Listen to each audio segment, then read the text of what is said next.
भारत गौरव आचार्य श्री पुलक सागर जी गुरुदेव के प्रवचन और लेटेस्ट धार्मिक भजन व कार्यक्रम निशुल्क देखने व सुनने के लिए हमारे YouTube चैनल जीन शरणम मीडिया को आज ही सब्सक्राइब करें और सबसे पहले देखने के लिए बेल आइकन पर क्लिक जरूर करें। घर में समझ रहे देवी मंदिर में गई, काय की मंदिर में गई है वो, मैं तुझसे मिलने आई मंदिर जाने के। क्या बात है, विचार करना है, आप सोचना।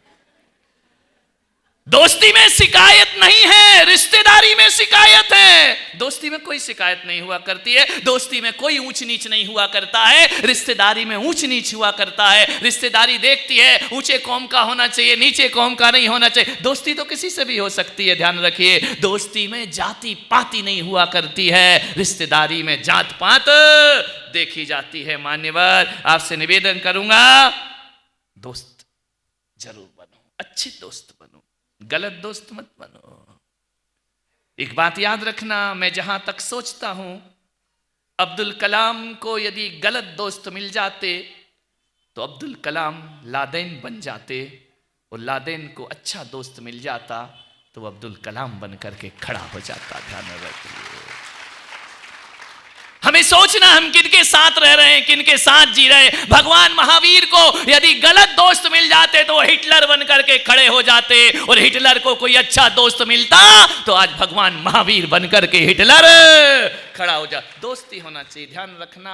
दोस्ती अच्छी होगी वही हमारा फ्यूचर होगा, वही हमारा भविष्य होगा। ध्यान रखना, दोस्त दोष भी सिखाते हैं और दोस्त दोष निकालने का काम भी किया करते हैं। दोनों तरह के दोस्त होते हैं। एक दोस्त वो होता है जो हमारे अंदर अवगुण भरा करता है, और एक दोस्त वो होता है जो हमारी बुराइयों को हमसे दूर कर दिया। दोस्त बिगाड़ते भी हैं, और दोस्त गलत दोस्त मिल गया तो मैंने कहा ना, 100% जीवन बर्बाद तुम्हारा। ध्यान रखना है, अच्छे लोगों की दोस्ती करो, अच्छे लोगों के साथ रहो। मैं तो आपसे कहता हूं, बाप बेटे के रिश्ते रूखे हो जाते हैं, एक बार झुंझलाहट पैदा हो जाती है। बाप बेटे में एक उम्र के बाद बनती नहीं है। क्यों नहीं बनती है? क्योंकि बाप जिंदगी भर बाप बना रहता है, बेटे को बेटे होने का एहसास दिलाया करता है। बड़ा भाई छोटे भाई के प्यार जिंदगी भर नहीं रहा करते हैं, सास ससुर के प्यार जिंदगी भर नहीं रहते हैं। मैं पुलक सागर आपसे निवेदन करता हूं, हर रिश्ते में, घर में जो भी रिश्ते तुम्हारे हों,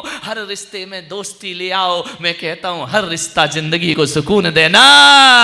बाप बेटे जैसे नहीं, दोस्तों जैसे रहो।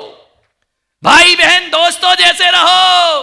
जिनके घरों में दोस्तों जैसे रिश्ते नहीं है ना, वो फेसबुक में फ्रेंड बनाते हैं। ध्यान रखिए, घरों में दोस्त जैसे रहो। माँ बाप से दोस्ती का संबंध नहीं हो सकता क्या? भाई बहन में दोस्ती का संबंध नहीं हो सकता क्या?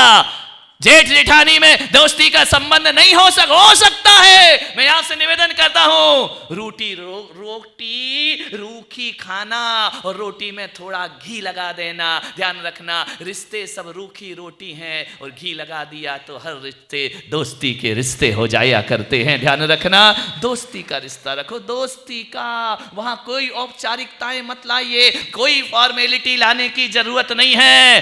सास बहू ऐसी रहे जैसे दो सहेलियां रहा करती हैं। ध्यान रखना, ऐसे मत रहो कि तुझे नहीं बदल दिया तो मैं फूलन देवी नहीं, और बहू भी कह रही है बुढ़िया तुझे नहीं बदला तो मैं झांसी की।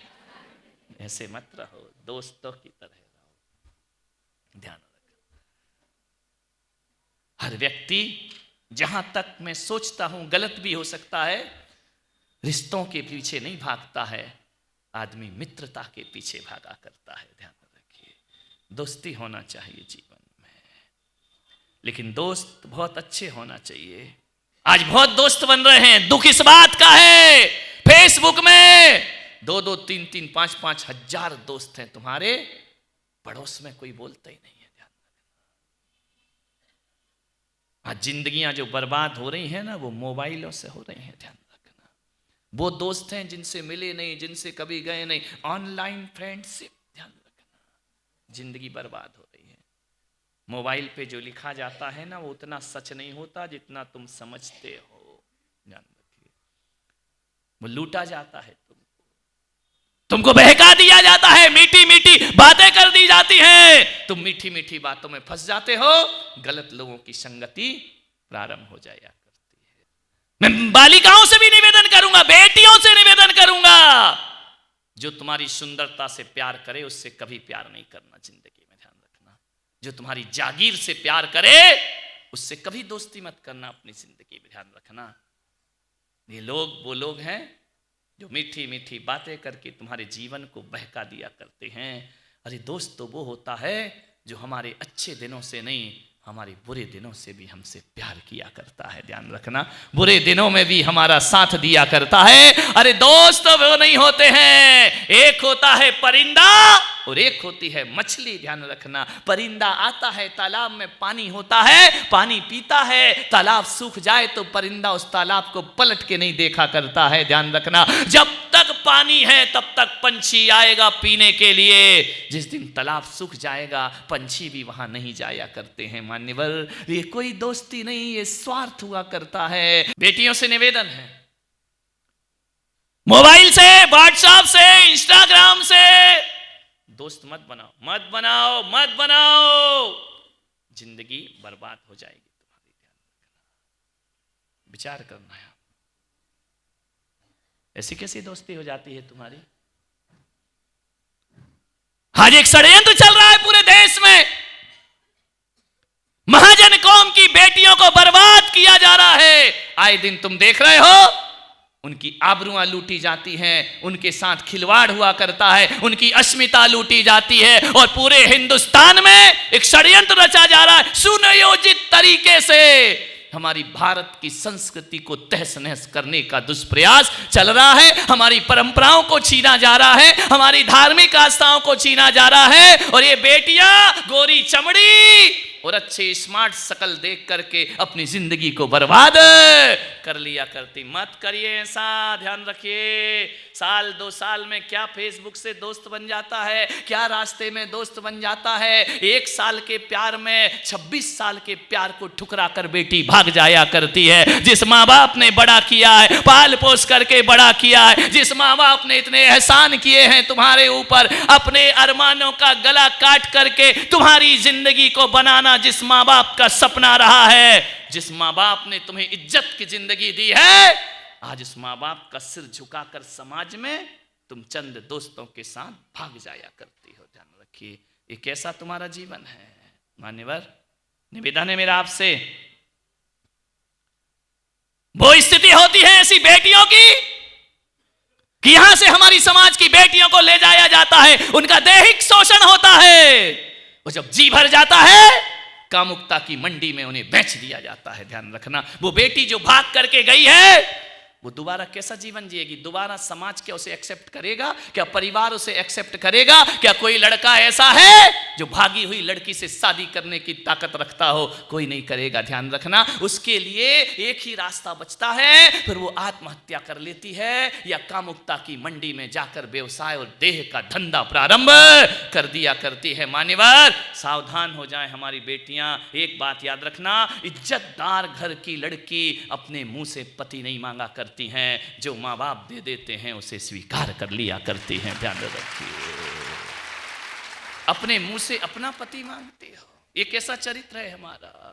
अरे हम तो उस परंपरा में जीने वाले लोग हैं, हम उस संस्कृति में जीने वाले लोग हैं जहां पिता यदि कोढ़ी से भी शादी कर दे तो मेरे समाज की बेटी कोढ़ी श्रीपाल को भी अपना भाग्य समझ के स्वीकार करती है, और वह कहती है यदि मेरा भाग्य सही होगा तो इस कोढ़ी को भी कंचन सी देह में परिवर्तित कर दूंगी। ध्यान रखना, ये हमारी आदर्श हैं। ये रारिया मैना सुंदरी हमारे देश की आदर्श है, समाज की आदर्श हैं। इन्होंने अपने मुंह से पति नहीं मांगा। पिता ने कहा बोल बेटी कैसा पति चाहिए, बोल बेटी कैसा पति चाहिए। उसने कहा जो मेरे भाग्य में होगा वही मेरा पति होगा। कोढ़ी की देह को कंचन बनाने की ताकत रखो बेटियों। ये चमचमाती देह में फिजूल में फिसल करके जिंदगी को बर्बाद मत करिए। मैं माताओं बहनों से भी निवेदन करूंगा, अपनी बेटियों को विश्व सुंदरी बनाने का सपना मत देखो, अपनी बेटियों को मिस वर्ल्ड बनाने का सपना मत देखो।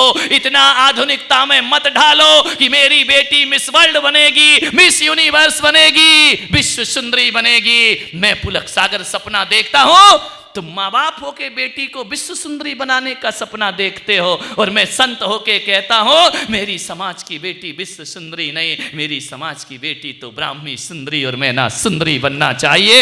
एक आदर्श स्थापित करना चाहिए, सीता जैसी सती बनना चाहिए। ध्यान रखना, सीता ने लाख प्रलोभन देने के बाद भी, 2 वर्ष तक रावण की लंका में रहने के बाद भी ना रावण के वैभव पर निगाह डाली, ना रावण की शक्तियों पर निगाह डाली, ना रावण की उपलब्धियों पर निगाह डाली। उसने कहा होगा 3 खंड का अधिपति रावण, मेरा पति तो वनवासी राम ही हुआ करता है, उसके अलावा कोई और मेरा पति नहीं हो सकता है। ध्यान रखिए, कोई आकर्षण में नहीं फंसी सीता, ध्यान रखना। 1000 प्रलोभन दिए, तुझे लंका की महारानी बना दूंगा। सीता ने कहा मैं राम की नौकरानी बनाकर जिंदगी काट लूंगी, लेकिन रावण की महारानी बनने को तैयार। क्या शील का प्रभाव था सीता का। एक तिनके के सहारे जहां चारों तरफ दुश्मन ही दुश्मन रहा करते हैं, एक तिनका यदि चरित्र का सामने कर देती थी तो रावण के पसीने छूट जाया करते थे सीता का स्पर्श करने के लिए। ध्यान रखना, एक तिनका भी हमारा सहारा बन जाया करता है। मान्यवर, ये हमारी समाज, हमारे देश के आदर्श हुआ करते हैं। मेरे समाज का एक धर्म ऐसा है, मेरे समाज में ऋषभ देव का दरबार लगता है, और जब दरबार लगता है बेटी पूछती है कि पिताजी आप 3 लोक के नाथ हैं, सारी दुनिया आपको माथा झुकाती है, आपके चरणों का वंदन किया करती है, बताओ पिताजी क्या दुनिया में कोई ऐसा है जिसके आगे आपका सिर झुकेगा। ऋषभ देव ने कहा ये जो अवसर्पणी काल है, इसमें काल दोष के कारण बेटियों मुझे जब तुम्हारा विवाह करना पड़ेगा तो मुझे तुम्हारे पति के सामने मस्तक झुकाना पड़ेगा। मेरे समाज की बेटी कहती है 3 लोक के नाथ मेरे पिता जिसे सारा ब्रह्मांड प्रणाम करता है, हम तुच्छ बेटियों के कारण हमारे पिता का माथा झुके। मेरी समाज की बेटी कहती है हम आजीवन ब्रह्मचर्य धारण करते हैं, हम विवाह नहीं करेंगे लेकिन अपने पिता का माथा झुकने नहीं देंगे। क्या आदर्श रहे उनके, आजीवन उन्होंने विवाह नहीं किया। ध्यान रखना, ब्रह्मचर्य की स्थापना करने वाली कोई देवी इस धरती पर हुई सबसे पहले तो ऋषभ पुत्री ब्राह्मी और सौंदर्य हुआ करती हैं। विचार करिए, सोचना है आपको, कहां गए वो आदर्श हमारे। ये ऐश्वर्या राय, ये दुनिया भर के कलाकार फिल्मी, ये तुम्हारे आदर्श बन रहे हैं। ध्यान रखना, महापुरुष आदर्श नहीं बने। मैं पुलक सागर आपसे कहता हूं ये दर्द है, एक पीड़ा है मेरी। ये फिल्मी हीरो हीरोइन तुम्हारा आदर्श है, ये तुम्हारा कैरेक्टर है, ये तुम्हारा चरित्र है। अरे पागलो, वो फिल्मों के पर्दे पर जो दिखते हैं ना ये लड़के जो हीरो कपड़े उतार कर खड़े रहते हैं, कुछ नहीं होता, वो नोट कमा रहे हैं और तुम्हारी जिंदगी बर्बाद कर रहे हैं। ध्यान रखना, उन्हें पैसा मिलता है, तुम्हारा चरित्र चला जाता है। ध्यान रखिए, वो तो नोट कमा रहे, वो तो मूर्ख बना रहे हैं सारी दुनिया को। जितना सर्वनाश इस देश का पिक्चरों ने किया है उतना इस संस्कृति को तहस नहस कोई नहीं कर पाया, अंग्रेज भी नहीं कर पाए। ध्यान रखना, मुगल भी नहीं कर पाए। सबसे ज्यादा हमारी सांस्कृतिक विरासत और चारित्रिक पतन में कोई कारण है तो तुम्हारी फिल्मों में आने वाली ये पिक्चरें तुम्हारे चरित्र के पतन का कारण है। मेरे भाई ध्यान रखिए, आपके घरों में इंटरनेट है, आपके मोबाइलों में इंटरनेट है, 24 घंटे क्या देखते हैं ये लोग। ध्यान रखिए मान्यवर, ये तुम्हारे जीवन को तहस नहस कर देंगे। ये हमारे आदर्श कैसे हो सकते हैं? हमारी आदर्श सीता है, हमारी आदर्श द्रौपदी है, हमारी आदर्श चंदन वाला है, हमारी आदर्श मैना सुंदरी और सुर सुंदरी हमारे जीवन का आदर्श हुआ करती है। आपसे निवेदन करता हूं इन बेटियों को इतने आधुनिक मत बनाओ। आप विश्व सुंदरी भी बन गई ना तो जिस सड़क से गुजरेंगी लोग सीटें बजाएंगे, लड़के ध्यान रखना, ये तुम पे तंज कसेंगे, ये तुम्हारे रूप पर आकर्षित होंगे, ये तुम्हें कामुकता की दृष्टि से देखेंगे। और यदि किसी शहर के बीच बाजार से भी कोई बेटी यदि सफेद वस्त्र पहनकर निकलती है तो कामुक से कामुक बेटा भी साध्वी समझ के उनके चरणों को प्रणाम कर लिया करता है। ये हमारा चरित्र है। अच्छे वस्त्र पहनो, अच्छे तरीके से रहो, विचार करिए। एक बेटी मेरे पास आई, बोले महाराज मेरी मम्मी बहुत खराब है। तो मैंने कहा बदल ले। अब क्या कर सकता हूं मैं, खराब है तुम। मैंने कहा क्यों खराब है? बोले मेरे पापा बहुत खराब है। मैंने कहा सब खराब है, तू ही एक अनोखी पैदा हुई घर में। मैंने कहा क्यों खराब है? बोले देखो ना, मेरा भैया 12 बजे रात को भी आए तो मेरी मम्मी कुछ नहीं बोलती है, मेरे पापा कुछ नहीं बोलते हैं, वो कुछ भी पहने कुछ नहीं बोलते हैं, मेरे पहनने पे रोक लगती है। मैं लेट घर आ जाऊं, 5 मिनट स्कूल कॉलेज से 10 प्रश्न पूछे जाते, कहां थी, क्यों गई थी, क्यों लेट हो गई। विचार करिए, मैं कुछ भी करूं, मेरे कपड़ों पर रोक है, मेरे बोलने पर रोक है, मेरे घूमने पर रोक है, मेरे यहां वहां जाने पर रोक है। हमारे साथ ये दोयम व्यवहार क्यों होता है? भैया के साथ तो कुछ नहीं होता, वो कुछ भी करे, पापा कुछ नहीं बोलते, मम्मी कुछ नहीं बोलती है। मैंने कहा एक बात ध्यान रख बेटा, तेरी मम्मी बहुत अच्छी है, तेरे पापा बहुत अच्छे हैं। बोले खाक अच्छे हैं, थोड़ी सहेली के यहाँ चला जाऊं तो 10 फोन करती है, कहाँ है, क्या कर रही है। मैंने कहा एक बात बता, मैं मालेगांव की बेटियों से भी निवेदन करना चाहता हूं कि आपके घरों में किसी के घर में तो होगा ना एक आध हीरा तो होगा, हीरे की अंगूठी तो होगी ना। आप बताइए, हीरे की अंगूठी को माँ बाप कहाँ रखा करते हैं? एक डिब्बी में रखते हैं ना, डिब्बी के ऊपर एक डिब्बा होता है, डिब्बा के ऊपर एक डिब्बा होता है, फिर वो अलमारी में जाता है, अलमारी के अंदर लॉक होता है, लॉक के लॉकर के अंदर एक और लॉकर होता है। कितने संभाल करके हीरे को रखा जाता है, हीरे को ऐसा नहीं रखा जाता है। लेकिन जब बाजार से सब्जी भाजी लाओ तो बताओ किस लॉकर में रखते हो? बेटी बोली वो तो ऐसे ही डाल देते हैं डोलची में। मैंने कहा एक बात याद रख बेटा, जो सब्जी भाजी हैं वो बेटे हुआ करते हैं, और जो हीरा है वो बेटियां हुआ करती हैं। ध्यान रखना, बेटी हीरा है, हीरे को संभाल के रखना पड़ता है। ये लड़के सब्जी नहीं, यहां के लड़कों की बात नहीं कर, कहीं भी पड़े रहे, इनसे क्या लेना देना है। ध्यान रखना, बेटी घर की इज्जत है, ध्यान रखना, बेटी घर का चरित्र है।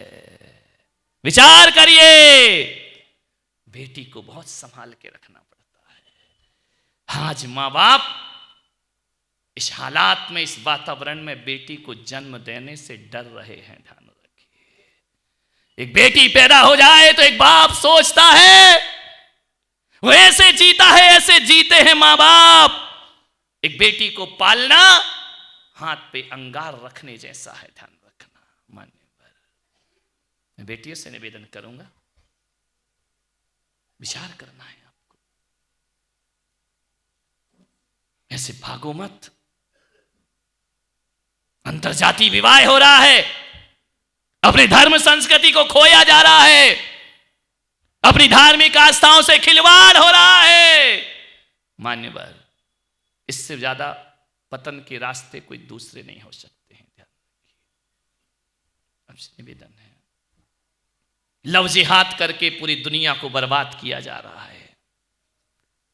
कीमत लग रही है बेटियों की, जैनों की बेटी इतने में, ब्राह्मण की बेटी इतने में, सिख की बेटी इतने में, इनका धर्म को नाश कर दीजिए।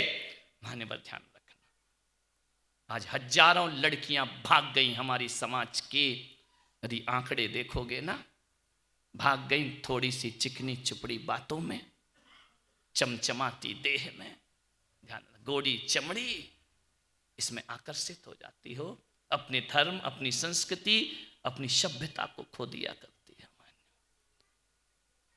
एक रेपुटेड लड़की, रेपुटेड परिवार की, फैमिली की लड़की भाग गई एक लड़के के साथ, जिस माँ बाप ने इतनी इज्जत कमाई थी समाज में, जिसने बड़ा अपनी प्रतिष्ठा बनाई थी समाज में। मेरा सुन लो भाई, तुम्हारी बेटी का नहीं, दूसरों का तो ध्यान रखो, विचार करिए।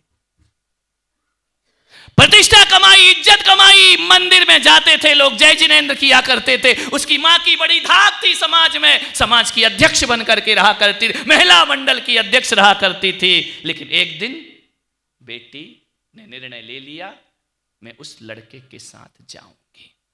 मां ने पैर पड़े, बेटा देख ऐसा मत कर। लाचार है मां बाप, क्या कर सकते हैं,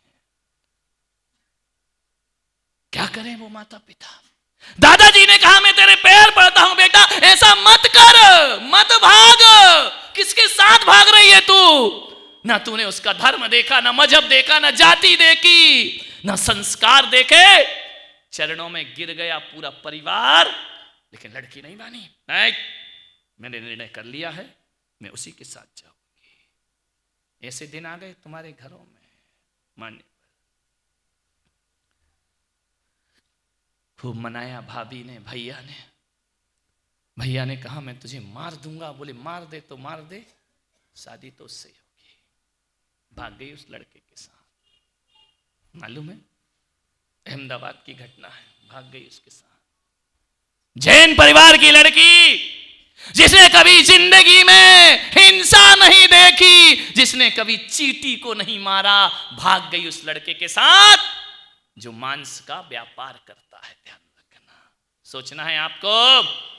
उसकी मां ने कहा बेटी जरा इतना तो देखती, तू किसके साथ जा रही है, तू कैसे रहेगी? बोले मम्मी, उसने कह रखा मैं तुझे मजबूर नहीं करूंगा। तेरे की ऐसी बुद्धि मारी जाती है तुम्हारी, ऐसे प्रेम और वासना में खो जाते हो। बोले मैं तुझे मजबूर नहीं करूंगा, तू आराम से रहना, तू अपना धर्म पालना, मैं अपना धर्म पालूंगी। मान्यवर सोचिए क्या नजारा हो रहा है हमारी समाज का, क्या स्थिति हो रही है हमारी समाज की, कहां पहुंच रहा है हमारा समाज। अरे कोई बचता है क्या इससे? बोले नहीं, उसने कसम दे रखी है मैं तेरा धर्म नाश नहीं करूंगा। वाह है, वो कह रहा धर्म नाश नहीं करूंगा, तू धर्म नाश करके जा रही है। ध्यान रखना, विचार करना है आपको। मांस बेचा करता था कुछ माए बात, क्या देखती है ऐसी स्थिति उस घर में बन गई। कुछ दिन तो उसे अलग लगा, धीरे धीरे रच पच गई, वो भी मांस की दुकान में बैठ गई। विचार करना है आपको। ये मेरे महावीर का धर्म, हमारे धर्म की अहिंसा। मान्यवर, एक दिन वो फोन करती है, संस्कार थे खून में तो करुणा भरी थी, दया भरी थी बचपन से। इतने भी ज्यादा नहीं गिर सकता कोई इंसान अपनी इंसानियत से। वह बैठती, पति मजबूर करता, मारता, पीटता उसे, शराब पीता, मांस की दुकान पर बिठाने को मजबूर किया। कुछ दिन तो बहुत अच्छा रखा, नई नई थी, जब जी भर गया उसके साथ वही हालात होने लगे। उसने अपनी मां को फोन किया, मां 2 साल बाद, मम्मी ये मेरा पहला और आखिरी फोन है। मां ने कहा क्या हुआ बेटा? बोले तू सच कहती थी, तूने सच कहा था, उस समय तूने समझाया था, मेरा मन नहीं, मैंने तेरा कहना नहीं माना, आज खून के आंसू रो रही हूं मैं। हाँ, जीना नहीं, मृत्यु के मरने के समान है मेरा जीवन। मम्मी मैं तुझसे अंतिम बार कहती हूं, अंतिम बार, आखिरी बार, मुझे माफ कर दे मां। मां तो गंगा की धार होती है ना, करुणा का हृदय होती है। उसने कहा बेटी चिंता मत कर, तू घर वापिस आ जा, छोड़ दे उसे, मैं तुझे फिर अपना लूंगी। उसने कहा नहीं मम्मी, पूरे घर को कलंकित कर दिया मैंने, पूरे घर के माथा झुका दिया मैंने, समाज में तुम्हारी प्रतिष्ठा मैंने मिट्टी में मिला दी। मम्मी बस मेरे एक ही इच्छा थी कि एक बार मैं आपसे बात कर लूं, मेरी हिम्मत नहीं हो रही थी। आज मुझे भैया याद आ रहा है, आज मुझे पापा याद आ रहे हैं, दादाजी याद आ रहे हैं, लेकिन आज मैं कहीं नहीं जा सकती हूं, ना समाज में, ना घर में, ना परिवार में। मम्मी आखिरी बार तू मुझे माफ कर देगी ना? मां ने कहा ऐसा मत बोल, मैं आती हूं, तुझे ढूंढती हूं। बेटी ने फोन कट कर दिया, आज के बाद कभी फोन नहीं आएगा मां। और मालूम है वो अहमदाबाद की लड़की पंखे में लटक कर जीवन की आहुति दे दिया करती है। ये प्यार है, ये मोहब्बत है।